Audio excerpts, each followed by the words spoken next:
بسم اللہ الرحمن الرحیم۔ السلام علیکم ورحمۃ اللہ۔ میں آپ سے صرف آج 3 حدیثیں بیان کرنا چاہتا ہوں جو حدیث میرے لیے اور جن کا رسول اللہ صلی اللہ علیہ وسلم پر ایمان ہے اور محبت ہے ان کے لیے یہ فرض ہے، یا واجب سمجھ لیں یا فرض سمجھ لیں، کیونکہ اس میں رسول اللہ صلی اللہ علیہ وسلم نے ہمیں حکم دیا ہے کچھ کام کرنے کا، اور اطیع اللہ اور اطیع رسول کے تحت جب رسول اللہ کسی چیز کو کرنے کا حکم دیں تو وہ میرے نزدیک وہ چیز فرض ہو جاتی ہے۔ رسول اللہ صلی اللہ علیہ وسلم نے فرمایا، اللہ سے محبت کرو کیونکہ اس نے تمہیں نعمتوں سے نوازا۔ تو رسول اللہ نے ہمیں محبت کرنے کا حکم بھی دیا اللہ سے، پھر ساتھ یہ فرمایا کیونکہ وہ تمہیں نعمتوں سے نوازتا ہے، وجہ ساتھ بتائی۔ پھر آگے فرمایا کہ اللہ کی خاطر مجھ سے محبت کرو اور میری خاطر میرے اہل بیت سے محبت کرو۔ یہ جو روایت ہے یہ ترمذی میں بھی ہے، اور جو اس جہاں سے میں پڑھ رہا ہوں یہاں پہ یہ مشکات المصابی میں ہے 6182۔ دیکھیں اللہ سے محبت کرنے کی ریزن بتائی ہے رسول اللہ نے، اور بھی بے شمار وجوہات ہیں باقی حدیث اگر ہم حدیث میں اٹھا کے دیکھیں، لیکن میں یہاں کی بات کر رہا ہوں کیونکہ اس نے ہمیں نعمتوں سے نوازا۔ پھر رسول اللہ نے بتایا کہ اللہ کی خاطر مجھ سے محبت کرو اور میری خاطر میرے اہل بیت سے محبت کرو۔ یہ بات پھر یاد رکھ لیں کہ رسول اللہ کبھی بھی نہیں کہیں گے نسب کی وجہ سے میرے اہل بیت سے محبت کرو۔ وہ آپ سمجھ سکتے ہیں کہ رسول اللہ کے آگے اور اللہ کے آگے تقوی اور پرہیزگاری بڑی چیز ہوتی ہے، اور اگر یہاں پہ رسول اللہ بار بار گواہی دے رہے ہیں اللہ کا نام لے کر، یہ احادیث ہیں اور احادیث ہیں بے شمار ہیں کہ میرے اہل بیت سے محبت کرو، تو یہ رسول اللہ کوئی بھی بات اپنے زبان سے نہیں کہتے، جب خاص طور پر جب وہ ایمان کی یا عقیدے کی بات ہو۔ اللہ تعالیٰ کہتا ہے قرآن میں کہ وہ رسول کبھی بھی کوئی بات اپنی خواہش کے مطابق نہیں کہتے، ان کو وہی کہتے ہیں جو ان کو وحی کی جاتی ہے۔ تو کچھ چیزوں کا تعلق وحی سے ہوتا ہے، کچھ چیزوں کا تعلق نارمل معاملات سے ہوتا ہے۔ یہ اللہ کی طرف سے حکم ہے کہ آپ اہل بیت سے محبت کریں، رسول اللہ کہہ رہے ہیں مجھ سے کرو اور میری خاطر اہل بیت سے۔ تو اگر یہاں پہ سوچیں کہ اللہ تعالیٰ ہمیں کہہ رہا ہے جیسے نعمتوں کی وجہ سے اللہ سے محبت کرنی ہے، یا اور وجوہات بھی ہیں، وہاں پہ جیسے رسول اللہ نے ہم پر ہمارے لیے وہ ہدایت اور نور کا سرچشمہ بن کر آئے ہیں، وہ ہمارے لیے بہت سی رحمتیں لے کر آئے ہیں، ہمیں انہوں نے گمراہی سے نکالا ہے، ہمیں پتہ چلا ہے کہ یہ دنیا کیا چیز ہے، آخرت کیا چیز ہے، اور آگے ہم کون سے دن کا سارے انتظار کر رہے ہیں۔ تو اتنی بڑی جو نعمت ہمارے لیے لے کر آئے ہیں، تو رسول اللہ اسی کا واسطہ دے کے کہہ رہے ہیں کہ تم اس واسطے سے کم از کم جو ہے نا میرے اہل بیت سے محبت کرو۔ کتنی دفعہ رسول اللہ کو کیوں یہ بار بار باتیں کہنی پڑ گئی؟ کوئی مجھے یہ بتائے۔ مولوی پھر کہتا ہے کہ دیکھیں جی ہمارا دین بہت مکمل ہے اور بہت اچھا ہے، رسول اللہ نے ہمیں استنجا کرنے کا بھی طریقہ سکھایا، انہوں نے استنجا کرنے کا طریقہ سکھایا، تم نے سوالات پوچھے، جو چیز تمہارے فائدے کی تم نے پوچھی۔ اب جب یہ رسول اللہ بار بار یہ باتیں کہہ رہے ہیں میرے اہل بیت سے محبت کرو، میرے اہل بیت سے محبت کرو، ان کی کیا وجوہات تھی؟ کون سا وہاں پہ کوئی شخص تھا جس نے کھڑا ہوا یا رسول اللہ آپ کہ میں اہل بیت سے محبت کرتے ہیں اور ہم اپنی جانیں دیں گے ان کے لیے، ان کا تحفظ کریں گے، مجھے کوئی روایت دکھاؤ کسی نے یہ باتیں کہی ہوں، اور وہ کون، اور کسی نے اگر کہی بھی ہے وہ ہے کون، اور وہ کتنی اکثریت میں ہیں۔ آگے جاتے ہیں، ابھی 2 اور حدیث ہیں، میں ان پہ بات کروں گا، تو پھر آپ اندازہ لگائے گا کہ میں کہنا کیا چاہ رہا ہوں یہاں پہ، اور رسول اللہ یہاں پہ کیا، میں نہیں کہنا چاہ رہا، یہاں پہ رسول اللہ ہمیں کس طرف توجہ دلانا چاہ رہے ہیں، یہاں پہ کیا بات ہے۔ اب میں اگلی پہ جاتا ہوں۔ یہ روایت ہے جی مسند احمد میں، روایت نمبر حدیث نمبر ہے جی، مسند ہے یہ بھی، مسند احمد والی 11396۔ یہ روایت کیا جی سیدنا ابو سعید خدری رضی اللہ عنہ سے روایت ہے کہ نبی کریم صلی اللہ علیہ وآلہ وسلم کا ارشاد ہے، بے شک قریب ہے کہ مجھے بلایا جائے اور میں اس دعوت کو قبول کر لوں۔ آپ نے یہ روایت سنی ہوگی، لیکن بنے رہیں میرے ساتھ، سنیں اس کو۔ میں تمہارے درمیان 2 اہم اور مضبوط چیزیں چھوڑے جا رہا ہوں، تمہارے درمیان 2 اہم اور مضبوط چیزیں چھوڑے جا رہا ہوں۔ ایک تو اللہ تعالیٰ کی کتاب ہے، اور دوسری چیز میرا خاندان۔ اللہ کی کتاب وہ رسی ہے جو آسمان سے زمین تک لٹک رہی ہے، اور میرا خاندان میرے اہل بیت ہیں۔ اللہ تعالیٰ بہت باریک بین ہے اور ہر چیز سے باخبر ہے۔ یعنی دیکھیں لوگوں کو یہ بتا کر کہ اللہ اور اہل بیت کو سنبھال لو، پھر ساتھ کہہ رہے ہیں اللہ بہت باریک بین ہے، یعنی ان کو بتا رہے ہیں کہ جو تمہارے دماغوں میں اور دلوں میں چل رہا ہے اللہ تعالیٰ اس سے باخبر ہے، بہت باریکی سے اس کو دیکھ رہا ہے، چھوٹی چھوٹی چیزیں نوٹ کر رہا ہے۔ سبحان اللہ و بحمدہ۔ اس نے مجھے اطلاع دی ہے کہ یہ دونوں حوض کوثر پر آنے تک یعنی قیامت تک، یہ الفاظ میں وہیں سے پڑھ رہا ہوں، میں پھر پڑھتا ہوں، یہ دونوں اللہ نے مجھے اطلاع دی ہے کہ یہ دونوں حوض کوثر پر آنے تک یعنی قیامت تک ایک دوسرے سے جدا نہ ہوں گی۔ میرا خیال رکھنا کہ تم میرے باطن کے ساتھ کیسا برتاؤ کرتے ہو۔ اللہم صلی علی محمد وعلی آل محمد۔ دیکھیں رسول اللہ یہاں پہ فرما رہے ہیں کہ اللہ باریک بین ہے، اور رسول اللہ گارنٹی دے رہے ہیں۔ ہم کہتے ہیں جی یہ کتاب صحیح نہیں ہے، وہ صحیح نہیں ہے، اس کی تعلیمات اچھی ہیں، اس کی بری ہیں، ہمیں گارنٹی کسی چیز کی نہیں ہے قرآن کے علاوہ۔ یہاں پر رسول اللہ کی گارنٹی ہے کہ میرے اہل بیت قیامت تک ساتھ ساتھ ہیں، حوض کوثر پر مجھے ساتھ ملیں گے۔ تو اس کا مطلب ہے آسان لفظوں میں میرے بھائیوں، آسان لفظوں میں، کہ اہل بیت کی تعلیمات محفوظ ہیں قیامت تک، حوض کوثر تک، اور وہ جڑی ہوئی ہیں قرآن کے ساتھ، ان کو اپنا لو۔ پھر رسول اللہ تعالیٰ کا بھی خوف دلا رہے ہیں، واسطے دلوا رہے ہیں کہ اللہ کے واسطے میرے اہل بیت سے محبت کرنا۔ یہاں کہہ رہے ہیں کہ تم میرے اہل بیت کا خیال رکھنا، میرے بعد ان کے ساتھ کیسا برتاؤ کرتے ہو۔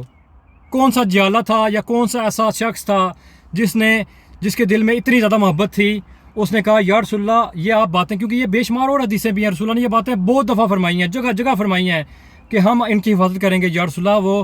وہ ایسے جو 2-4 بندے ہوئے ہوں گے جنہوں نے یہ کہا ہوگا یا رسول اللہ ہم آپ کے خاندان سے محبت کرتے ہیں اور ان کی حفاظت کریں گے، ہم ان کے ساتھ ہیں ہر وقت۔ ان کے نام کتنے کتابوں میں؟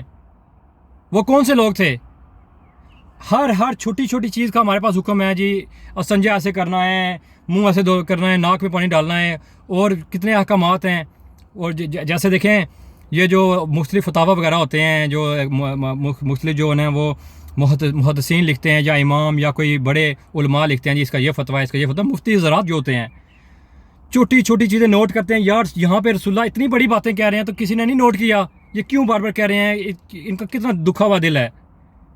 ان کو اللہ نے بتایا ہوا تھا کہ آپ کے پورے خاندان کے ساتھ کیا ہونے والا ہے، تو کیوں نہیں لوگوں نے قسمیں کھائیں اور بیعت کی یا رسول اللہ ہم اس پر عہد کرتے ہیں کہ ہم ان کے ساتھ ہیں، ہم ان کا ساتھ کبھی نہیں چھوڑیں گے، ہم ان کو کبھی پیچھے نہیں کریں گے۔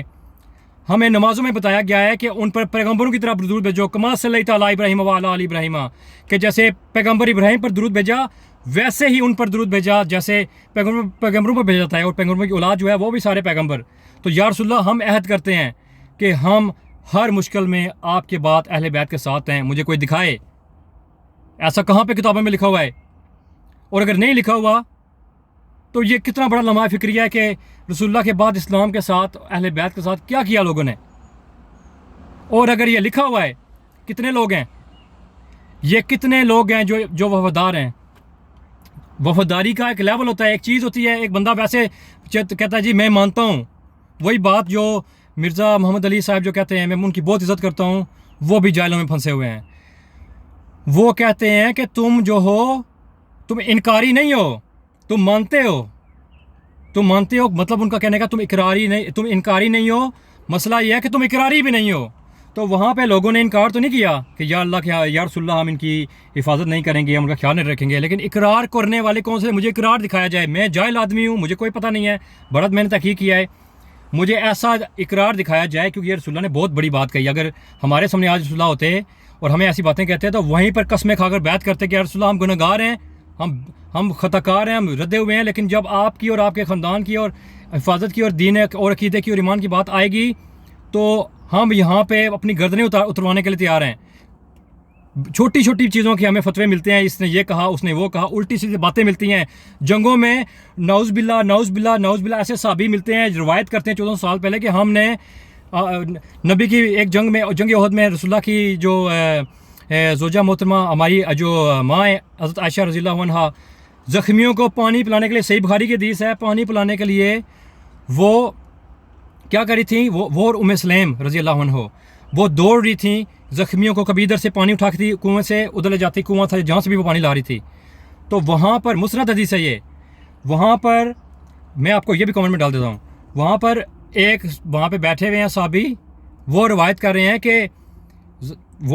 ہیں کہ جب وہ دوڑتی تھی آگے پیچھے تو میں ان کے پاؤں کی پازیبیں دیکھ رہا تھا، استغفر اللہ استغفر اللہ استغفر اللہ۔ دوسرے ترک میں ہے کہ ان کی پنڈلیاں نظر آ رہی تھیں۔ یعنی اتنی تمہیں باتیں یاد ہیں، 1400 سال بعد تم ان کو لکھتے جا رہے ہو بے شرمی اور بے غیرتی کے ساتھ۔